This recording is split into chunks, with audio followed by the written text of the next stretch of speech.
really vivid and vibrant colors, and we haven't even tweaked anything off of the standard image color profile.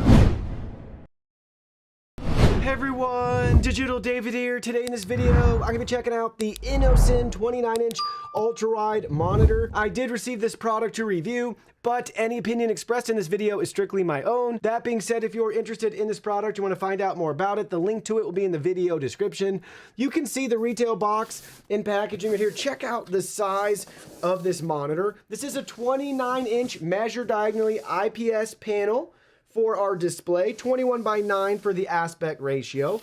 The resolution is 2560 by 1080p, 350 nits brightness, 99% sRGB, USB Type-C, and we have 75 Hertz for the refresh rate. Now let's go ahead, let's open it up and look at the contents. Here are all the contents. First up, you can see we have our product literature right here with our color calibration report direct from the factory. You can see our delta E value is 2.05 for Adobe RGB. We have our color gamut chart. You can see our color difference graph as well, and our gamma curve at the bottom.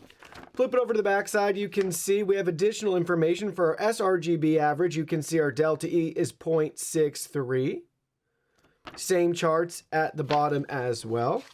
Next, you can see we have our user guide and manual. This is very thick, super thorough and detailed in multiple languages, walking us through installation and setup, all the different features we have to use with this monitor, the OSD menu, going over all of those settings. We have our tech specs as well for this monitor and a troubleshooting section, different resolutions that are supported, and warranty information. This does come with a 1-year warranty. Then everything's repeated in multiple languages. Next, you can see we have our stand right here in 2 pieces. So we have our height adjustable portion right here. And then you can see our base plate. This is cool because we actually have a nice measurement right here from 0 degrees all the way to 45 to the left or to the right. And we have a built-in ruler at the bottom. You can see that right there. Here it is from the back side. Toolless installation, just go ahead and thread that to the other piece. We have our included power cord, USB Type-C cable, and we have an HDMI cable. Now let's go ahead, let's look at the monitor itself. Check out the monitor itself, everything looks great. Again, we got 29 inches for our ultra-wide monitor with a 21:9 aspect ratio. You can see we basically have a bezel-less border up at the top, but then we do have a slight bezel actually on the display that I can see going around it. You'll be able to notice that once we power it on. You can see their logo and branding right here, all of our different menu buttons and control options in the bottom right-hand corner. Let's turn it up right here so you can see it from the back with all of our ports and I/O. So we have 2 USB ports, USB Type-C, 2 HDMI ports, display port, and we have an audio port. This is where we're going to connect our power cable. Here's all of our different buttons. Again, you can see them from the bottom, and our power button looks like it's going to illuminate, which is really nice. You can see it from the side right here to get a feel for how thick this monitor is. It's thin right here, and it definitely gets a little bit thicker towards the back, so you can kind of see and get a feel for the maximum thickness right there. You can see it from a top-down view as well. Do have some ventilation right here all along the side. We'll look at it from the very back, setting the screen down. You can see where our mount is going to install. Does look like we have a VESA mount option right here as well. Now let's go ahead, let's get the stand installed. Stand installation, simple and straightforward. You're going to take the 2 pieces shown here and just line everything up just like so. Then we can flip it around and you can see this is a tool-free installation. We can just twist and thread this bolt in place. Nice and snug. There we go. We do have the option if you want to use a Phillips head screwdriver or flathead, you could as needed, but that might be more helpful to remove it if you want to disassemble everything. But there we go. We have both pieces assembled right there. Now we just snap it into the back of the monitor and ta-da, there we go. Everything is all set up and ready to go. So you can see with this stand, we have the ability to swivel it 45 degrees to the left and to the right. We also have our height adjustment. So you can see right here, we have it all the way down, and then we can adjust it all the way up. And I just noticed on the stand itself, we actually have measurements right here, so we can see the height that we want, which is really cool. So maybe I want it at 8 or 0 or all the way up to 12. you can choose that and see maybe where your optimal setting is for your viewing experience.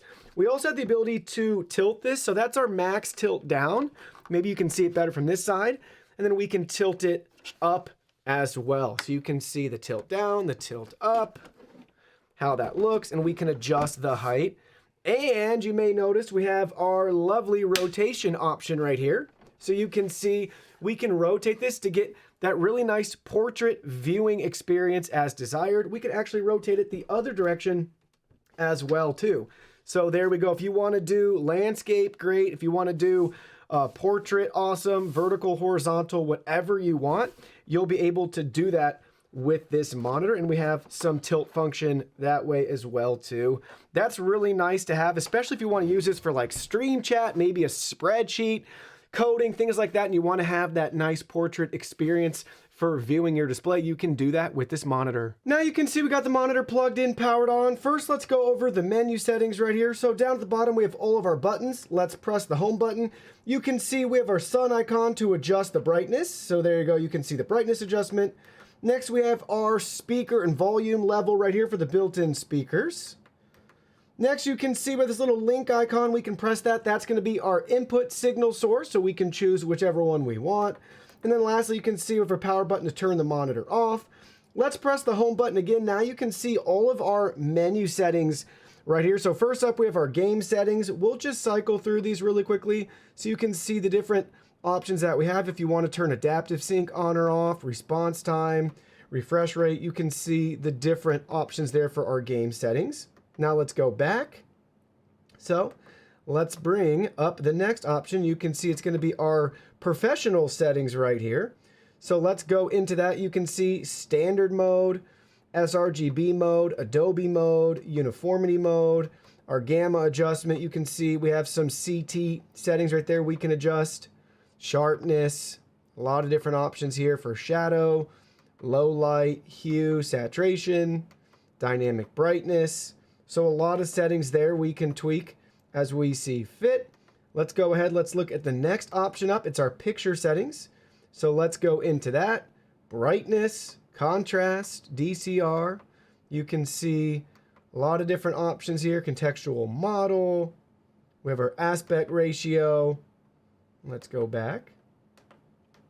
Next up on our menu settings, let's go look at, we have our picture-in-picture and picture-by-picture settings. So this is pretty cool. If we have multiple inputs selected, we can adjust the image quality however we see fit. Do you want picture-in-picture, picture-by-picture?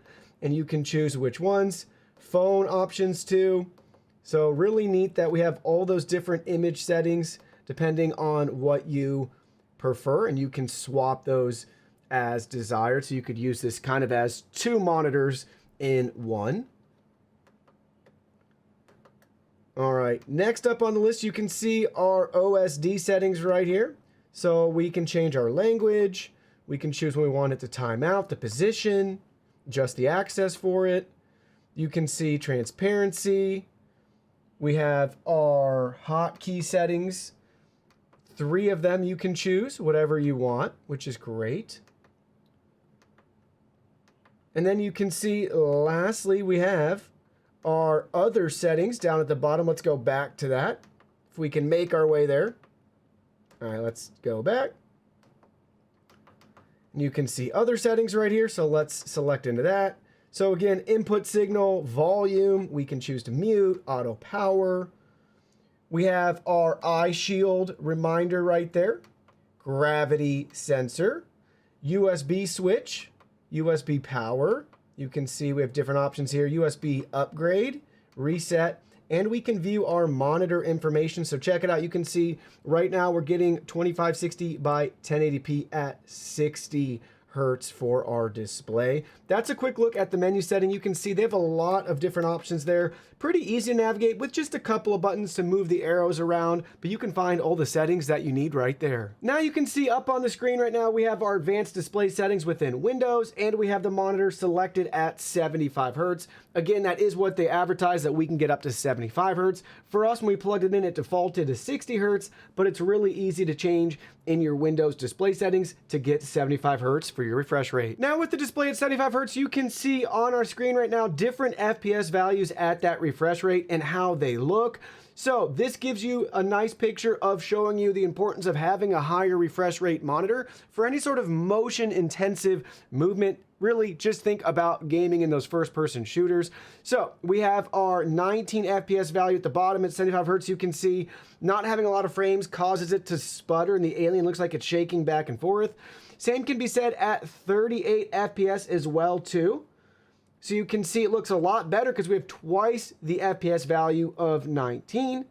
But then up at the top, we have the buttery smooth alien going across the screen. That's 75 FPS at 75 Hertz, giving us that nice fluid motion. So now let's talk about this monitor and ghosting. We have our UFO test up on the screen right now. You can see that going in real time. Let's take a look at an image that we captured using a camera slider and this test. You can see the results, and there's definitely some ghosting. I would say, as you would expect with the monitor at this price point and features. Is it unbearable or anything like that? For me personally, no, it's not that big of a deal, but just keep that in mind. With a monitor like this, you can expect a similar viewing experience. Next up, I wanted to show you what it's like to browse the web. So you can see we have some popular websites up right here. First up, we have YouTube, and we're looking at the trending page. You can see how everything looks right here. Super responsive. Really easy to navigate. Everything's really clear and crisp. Keep in mind, it's not going to look as good as if you were here in person because we have a camera pointed at a screen. That's just always the case. Next up, you can see we got Amazon. So if you're browsing the web, doing online shopping, you can see how Amazon looks right here. Everything's really clear and crisp. And lastly, if you want to read news, stay up to date on what's going on around the world, we have a popular tech blog right here, The Verge. And you can see how everything looks here. Tons of different images, fonts, text all over the screen, lots of graphics, ads. Super responsive. Let's go ahead, let's just click on this article right here. Everything populates just fine. All the different styles, headers, links. Everything looks really nice. Now we're going to be sampling a couple of seconds of the song Road to Success to listen to the built-in speaker quality. Road to Success is by Music Chef, which is DMCA free, stream safe music for content creators to use. So let's go ahead, let's give it a listen. We currently have it at max volume, and let's see how it sounds.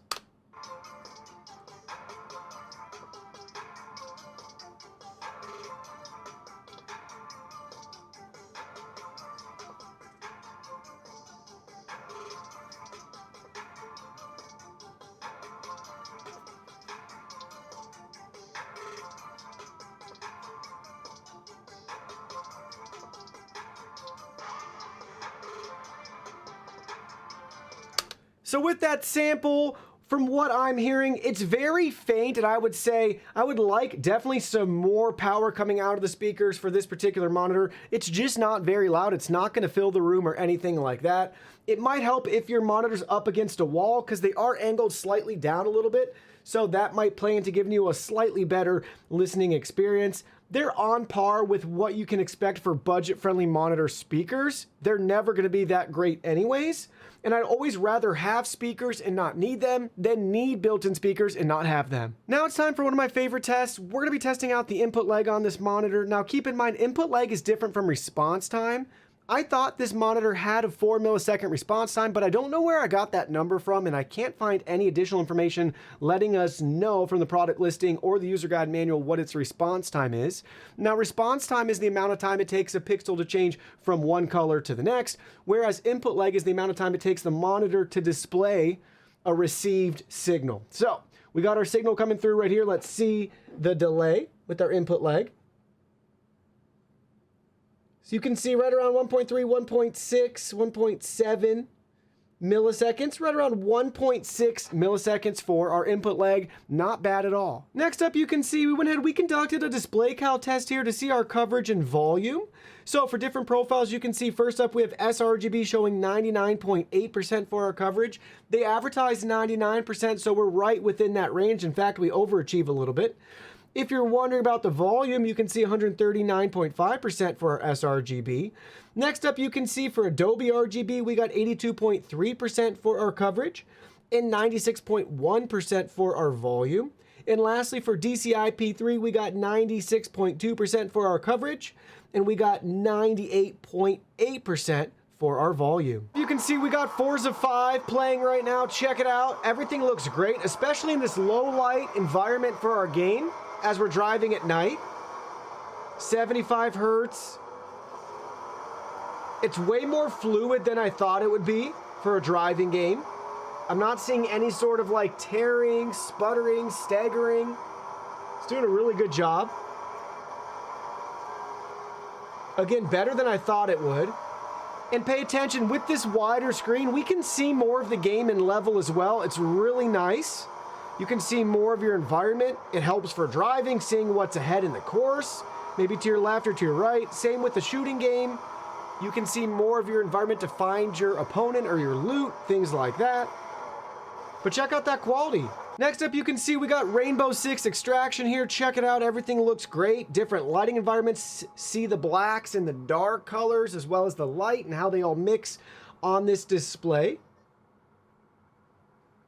I like the different lighting environments here, so you can see in this benchmark the explosion, that fast movement. Check that out. Not bad at all. And again, same thing, we can see more of the level. We have all that extra screen real estate. The fast movements, the explosions. You can see how everything looks. Now you're looking at Assassin's Creed Valhalla. Check it out. You can see how the gameplay footage looks. We're conducting our benchmark right now, so we're getting over 100 FPS at 75 hertz on this display. Again, 2560 by 1080p for our resolution. If you can't tell by now, the added benefit really is going to be having all of that extra screen to be able to see more of the environment of the game that you're playing in. The water looks good. The contrast with the sky in the background, you can see a lot of detail, clear and crisp. Really vivid and vibrant colors, and we haven't even tweaked anything off of the standard image color profile. Now you can see we got Borderlands 3 up on the display right now. So check out this gameplay footage. Currently we're rocking 172 FPS around there. It's dipping. But again, we have 75 hertz, so anything after that's going to be overkill for this display. 2560, 1080p. Check out the footage. Really immersive no matter what style or type of game you're playing. Movement's great, very fluid. Colors look really nice. Don't get between me and my gun, heretic!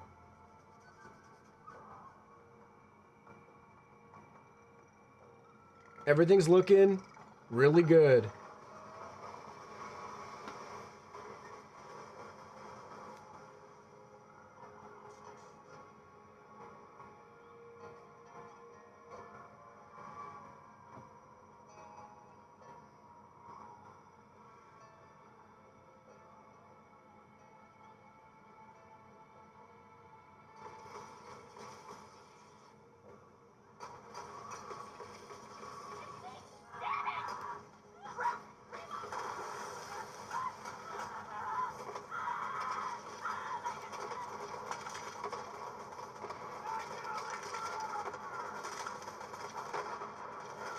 That explosion was pretty cool. You can see the gunfire, having a firefight.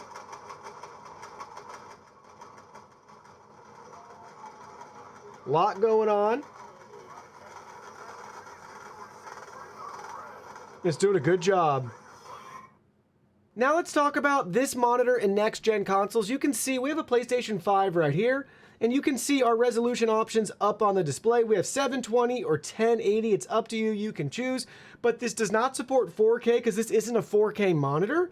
And obviously, we don't even have 1440p either. So that's why you're limited to 1080p and below. Now you can see we got Rocket League pulled up on the PlayStation 5 right here. Check it out. Everything looks great.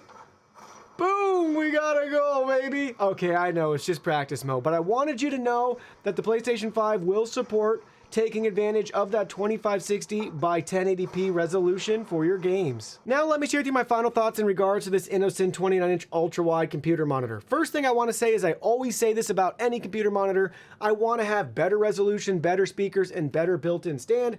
That holds true for this particular monitor as well, but they really did a nice job with it. So again, I'll say that whether it costs $100 or $1,000, I'm always going to want more, and more. That's just how we should be as a consumer, to continue to push innovation and help bring those prices down by giving us a better value as well and creating competition in the market. But for this particular monitor with its specs, I didn't find anything problematic with the 1080p resolution. I was concerned about that going into this review, that it wasn't going to be enough for the screen size, but you can definitely make do at 2560 1080p at 29 inches. But I will still argue with you that at 49 inches for a super ultra wide monitor, you must get 1440p at a bare minimum. You really need those extra pixels for all that screen real estate. 29 inches, this is fine. Your budget will thank you for only being 1080p, and at 75 hertz, chances are the system you're going to use this monitor to game on, if that's your primary purpose, will be able to do that for you, and you're not going to have to upgrade your GPU and things like that. So I think overall this fits a nice little niche if somebody's looking for an ultra-wide monitor but doesn't want to break the bank but still wants an enjoyable gaming experience.